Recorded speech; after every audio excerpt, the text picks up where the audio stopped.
नमस्कार। मैं कमलेश कबीर आपका एक बार फिर स्वागत करता हूं इस नए एपिसोड में। बड़ी खबर आ रही है तमिलनाडु से। के अन्नामलाई भारतीय जनता पार्टी का बड़ा चेहरा, और उन्होंने अध्यक्ष पद से इस्तीफा दे दिया।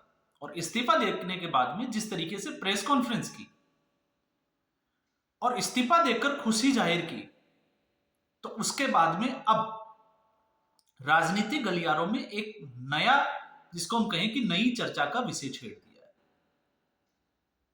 एक वर्ग विशेष के लोग जब इसको इस तरीके से देखते हैं कि अन्नामलाई अब जो है वो भारतीय जनता पार्टी में क्या ठगा हुआ महसूस करते हैं, और दूसरा कि आखिर अध्यक्ष पद से इस्तीफा देने के बाद में के अन्नामलाई इतने खुश नजर क्यों आ रहे हैं। तो इस वीडियो में हम इसी का एक बारीकी से आकलन करने की कोशिश करेंगे। हो सकता है मैं गलत भी हूं, लेकिन ये सिर्फ और सिर्फ मेरा जो है वो अनुमान हो सकता है। पिछला विधानसभा जो चुनाव हुआ 2021 में, आपको पता होगा के अन्नामलाई इससे पहले कर्नाटक में वो आईपीएस अधिकारी थे, फिर वहां से उन्होंने इस्तीफा दिया और इस्तीफा देकर भारतीय जनता पार्टी के साथ आ गए। जब वो भारतीय जनता पार्टी के साथ आए तो भारतीय जनता पार्टी उस वक्त आपने देखा होगा एआईडीएमके उसके साथ गठबंधन तोड़ दिया था, और के अन्नामलाई एआईडीएमके के ऊपर जो है वो बड़ा हमलावर हुआ करते थे।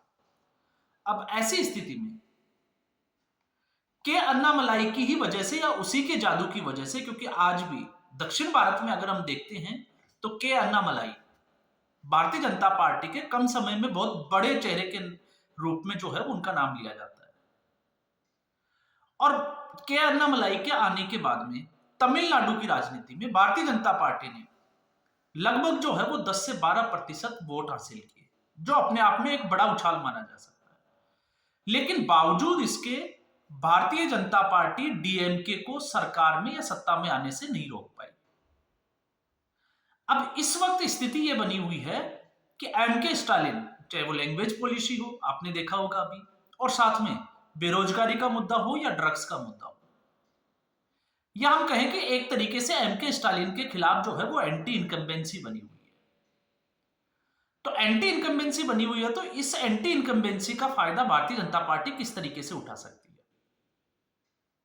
अब अगर हम इसमें जाते हैं तो फिर हमें समझ में आता है कि एआईडीएमके जयललिता के बाद में चाहे वो कितनी भी तरीके हम कहें कि वो टूट चुकी हो, लेकिन आज भी 20 से 22% जो वोट बैंक है वो एआईडीएमके के साथ खड़ा होता है। अब ऐसी स्थिति में 10 से 12% vote share Bharatiya Janata party का, तो दोनों को अगर मिला दें, 20 और 10 को भी अगर हम मिलाते हैं तो 30 से 32% जो है वो वोट शेयर आ जाता है एआईडीएमके और भारतीय जनता पार्टी के गठबंधन के साथ। तीसरा कारण, एक हमने बात की भारतीय जनता पार्टी, एआईडीएमके, और तीसरा हर चुनाव में देखा जाता है, या हम कहें कि पिछले चुनाव को अगर हम देखते हैं तो तमिलनाडु की राजनीति में लगभग 5% के आसपास जो वोटर्स हैं वो फ्लोटर्स होते हैं, जिसको वो इधर से उधर जो है वो होते रहते हैं। तो ऐसी स्थिति में जो फ्लोटिंग जो वोटर्स है वो किस तरफ जाएगा। तो ऐसी स्थिति में जैसे एंटी इनकम्बेंसी एमके स्टालिन के खिलाफ है, तो ये वोटर जो है वो ये देखता है कि एमके स्टालिन को कौन हरा सकता है। तो ऐसी स्थिति में, क्योंकि इसमें एक तीसरा मोर्चे की हमें जो है वो नजरअंदाज नहीं करना चाहिए, और तीसरा मोर्चा है विजय थेलापति। विजय थेलापति ने एक नई पार्टी बनाई, राजनीतिक पार्टी, आपको पता होगा, प्रशांत किशोर की तरह से।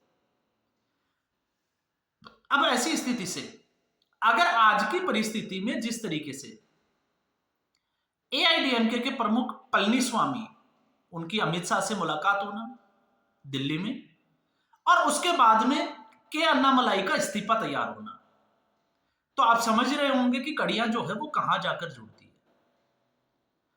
तो अगर भारतीय जनता पार्टी और एआईडीएमके के बीच में गठबंधन हो जाता है, जिसकी औपचारिकता हम कहें कि बाकी रह गई है, तो ये फ्लोटिंग जो वोटर है वो ये देखेगा कि डीएमके को कौन हरा सकता है, और ऐसी स्थिति में 30 से 32% वोट शेयर के साथ में भाजपा और एआईडीएमके का जो गठबंधन है वो आगे दिखाई देगा। तो उस 5% में से या 6% में से अगर 3 से 4% वोट बैंक या वोट शेयर जो है वो इसके साथ आ जाता है, तो भारतीय जनता पार्टी सत्ता के या तो करीब आ जाती है या फिर डीएमके को हराकर सत्ता में गठबंधन की सरकार बना सकती है। तो इस गठबंधन के बनने से हम ये नहीं कहते क्या होगा, लेकिन लग यही रहा है कि ऐसा कुछ ही होने वाला है। क्योंकि जब के अन्नामलाई ने इस्तीफा दिया और उसके बाद में प्रेस कॉन्फ्रेंस में ये कहा कि 9 अप्रैल को तमिलनाडु में भारतीय जनता पार्टी को नया प्रदेश अध्यक्ष मिल जाएगा, तो चुनाव होना है। और वैसे मैं आपको बता दूं कि जो नागेंद्रन जो है उनका नाम लगभग जो है वो फाइनल हो चुका है। और क्यों, इसकी वजह की भी अगर हम बात करें तो आपने देखा होगा जिस थेवर समाज से आते हैं नागेंद्रन, उस थेवर समाज को साधना, क्योंकि डीएमके के साथ वो जुड़ा हुआ है, उसमें सेंध लगाने के लिए नागेंद्रन का नाम सबसे आगे है। के अन्नामलाई पीछे इसलिए हैं क्योंकि पलनीस्वामी जो एआईडीएमके के प्रमुख है और के अन्नामलाई दोनों एक ही समुदाय से आते हैं, गोंडर समुदाय से, और दोनों का क्षेत्र भी एक ही है। तो ऐसी स्थिति में पलनीस्वामी के सामने भारतीय जनता पार्टी के अन्नामलाई प्रदेश अध्यक्ष नहीं रह सकते। एक कारण ये हो सकता है, और दूसरा दोनों के बीच में गठबंधन, एआईडीएमके और भारतीय जनता पार्टी के गठबंधन के टूटने की सबसे बड़ी अगर कोई वजह थी, उनमें से प्रमुख कारण माना जाता है के अन्नामलाई। क्योंकि के अन्नामलाई जिस तरीके से एग्रेसिव तौर पे जो है वो हमलावर रहते हैं, चाहे वो डीएमके हो या एआईडीएमके, तो उसको भी एक कारण जो है वो माना जा सकता है। तो इससे बचने के लिए, क्योंकि अगर दोनों के बीच गठबंधन होता है तो एक साथ मंच शेयर करना पड़ेगा, तो ऐसी स्थिति में जो है वो वोट प्रतिशत का नुकसान नहीं हो, इसलिए भी हो सकता है कि के अन्नामलाई को अमित शाह से जो मुलाकात हुई थी कुछ दिनों पहले जब अमित शाह का दौरा था, तो उसमें यह तय हो चुका था कि इस तरीके की रणनीति पर भारतीय जनता पार्टी काम करने वाली है। तो 9 अप्रैल को तमिलनाडु का प्रदेश अध्यक्ष मिलने जाएगा, उसकी वोटिंग होनी है, और आप मान के चलिए कि नागेंद्रन का नाम जो है वो सबसे आगे है, तो नया प्रदेश अध्यक्ष भारतीय जनता पार्टी को मिल जाएगा। अब ऐसे में सवाल यह भी उठता है कि फिर के अन्नामलाई अगर ठगा हुआ महसूस करते हैं तो फिर उनके लिए भारतीय जनता पार्टी की राजनीति में आगे क्या।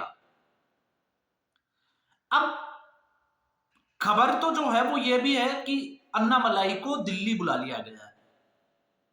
अब इसके कई मायने जो है वो निकाले जा सकते हैं, और उनमें से एक जो है वो ये भी सोचा जा सकता है, संभावनाएं कम है लेकिन इसका हम अनुमान लगा सकते हैं कि 18 अप्रैल को भारतीय जनता पार्टी को भी एक नया अध्यक्ष मिलने वाला है। के अन्नामलाई का इस्तीफा होता है और बेंगलुरु में, तमिलनाडु के पास ही कर्नाटका बेंगलुरु में, आरएसएस की जो कार्यकारिणी जो है उसकी अभी बैठक चल रही है। आपको पता है इससे पहले नागपुर में भी चली थी।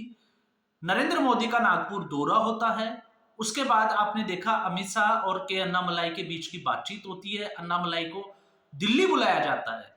तो क्या फिर यह साफ तौर से इशारा समझ लिया जाए कि भारतीय जनता पार्टी के अन्नामलाई को दिल्ली की राजनीति में कुछ बड़ा पद देने जा रही है? यह सिर्फ जो है वो हम अनुमान लगा सकते हैं। और ऐसे में अब कई बार जो है वो खबरें जो है वो इस तरीके की भी चल रही है कि क्या के अन्नामलाई जो है वो भारतीय जनता पार्टी के अध्यक्ष पद के ऊपर काबिज हो जाएंगे, उनको अध्यक्ष का पद दे दिया जाएगा। तो संभावनाएं जो है वो कुछ भी हो सकती है, क्योंकि राजनीति का खेल इसी तरीके का होता है। अगर दक्षिण को साधना है तो आपको पता होगा एक चर्चा का विषय बना हुआ था कि भारतीय जनता पार्टी जो कि हिंदी भाषी क्षेत्रों में बड़ी मजबूत है उत्तर भारत में, तो भारतीय जनता पार्टी चाहेगी कि वो अपना विस्तार दक्षिण भारत में करे। तो दक्षिण भारत में करना है, मजबूत करना है, तो फिर अध्यक्ष पद के लिए दक्षिण भारत से ही कोई नाम होना चाहिए। अब ऐसी स्थिति में अगर के अन्नामलाई का नाम हो तो इसमें कुछ जो है वो ज्यादा अतिशयोक्ति जो है वो या संशय नहीं होना चाहिए, ऐसा हो सकता है। लेकिन फिलहाल अगर हम बात करें, क्योंकि अगले साल चुनाव होने वाले हैं मई के अंदर, आपको पता होगा तमिलनाडु के, और उसके बाद में उसी के पास 2027 में अगर हम देखें तो कर्नाटका विधानसभा चुनाव होने वाले हैं। कर्नाटका के अन्नामलाई की क्रम स्थली रही है, आपको पता होगा, क्योंकि वो आईपीएस कैडर कर्नाटका में ही थे। तो तमिलनाडु के साथ साथ के अन्नामलाई की कर्नाटका में भी अच्छी पकड़ है। तो भारतीय जनता पार्टी चाहेगी कि के अन्नामलाई का तमिलनाडु विधानसभा चुनाव में और कर्नाटका के विधानसभा चुनाव में फायदा उठाया जाए। और जिस वोट बैंक की, क्योंकि के अन्नामलाई को भारतीय जनता पार्टी नाराज इसलिए नहीं कर सकती क्योंकि आज जो तमिलनाडु में 10 से 12% vote share Bharatiya Janata party के साथ खड़ा है, उसकी सिर्फ और सिर्फ एक ही वजह है और वो है के अन्नामलाई। तो इस पूरी व्यूह रचना में जो भारतीय जनता पार्टी, या हम कहें कि अमित शाह की जो ये चाणक्य की जो नीति है, उसमें अगर आप जाके देखते हो तो आपको अंदाजा लगेगा कि भारतीय जनता पार्टी जो सोच है वो किस तरीके से, हम कहें कि कितनी दूरगामी हो सकती है और कितनी दूर की भारतीय जनता पार्टी सोचती है। अध्यक्ष पद पर अगर के अन्नामलाई रहते तो शायद एआईडीएमके के साथ भारतीय जनता पार्टी का गठबंधन हो ही नहीं पाता, लेकिन गठबंधन किया, एक समीकरण बनाया। उस समीकरण के पीछे अगर हम जातीय समीकरण को जोड़ दें गठबंधन के समीकरण के साथ में तो भी गलत नहीं है, क्योंकि जातीय समीकरण भी ये कहते हैं कि अगर एआईडीएमके भारतीय जनता पार्टी के साथ आ जाती है तो फिर उसमें के अन्नामलाई प्रदेश अध्यक्ष के लिए फिट नहीं बैठते हैं, क्योंकि दोनों एआईडीएमके के साथ में, क्योंकि वो गोंडर समुदाय से है तो वो ऑलरेडी जुड़े हुए हैं और एक ही क्षेत्र से।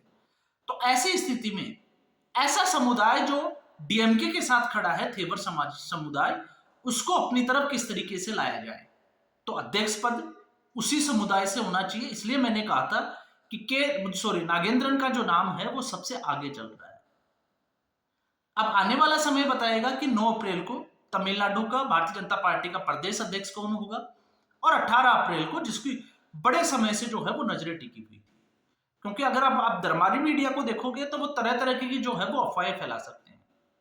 वक्फ बोर्ड को लिए और नीतीश कुमार और चंद्रबाबू नायडू के लिए जिस तरीके का एक माहौल बना रखा था, और हर बार आपको पता है कि खाने उनको थपेड़े ही हैं, तो इसलिए हम उनकी बातों पर तो ज्यादा विश्वास जो है वो कर नहीं सकते।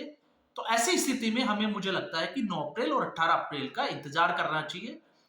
और अगर हमारा अनुमान जो है वो उसी के अनुमान के अगर अनुरूप भारतीय जनता पार्टी कोई एक्शन लेती है और उसी रणनीति पे काम करती है, तो फिर हम मान सकते हैं कि भारतीय जनता पार्टी जिस तरीके से अपनी रणनीति पर काम कर रही है, उस रणनीति पे हमारा अनुमान जो है वो उसके बिल्कुल जो है वो सटीक, या हम कहें कि सही बैठता है। आपके क्या विचार है हो सकते हैं, मुझे नहीं पता अध्यक्ष पद के लिए, लेकिन अब के अन्नामलाई एक छोटी सी, जिसको हम कहें कि संभावना बन सकती है। बाकी तो 18 अप्रैल को जो है वो पता चल ही जाएगा। और वैसे भारतीय जनता पार्टी की ऐसी रणनीति के ऊपर, ऐसी संभावनाओं के ऊपर हम सिर्फ चर्चा कर सकते हैं, दावा नहीं कर सकते, क्योंकि ये भारतीय जनता पार्टी की राजनीति को सूट नहीं करता कि भारतीय जनता पार्टी की कोई खबर जो है वो बाहर आ जाए। भले मीडिया जो है वो कितना भी चिल्ला चिल्ला के कहें सूत्रों के हवाले से खबर, लेकिन वो सूत्रों के हवाले से ही होती है, उसका वास्तविकता से कोई लेना देना नहीं। तो आज के एपिसोड में बस इतना ही। उम्मीद करूंगा ये वीडियो एपिसोड आपको पसंद आया होगा। वीडियो को लाइक करें, शेयर करें, चैनल जरूर सब्सक्राइब करें। धन्यवाद।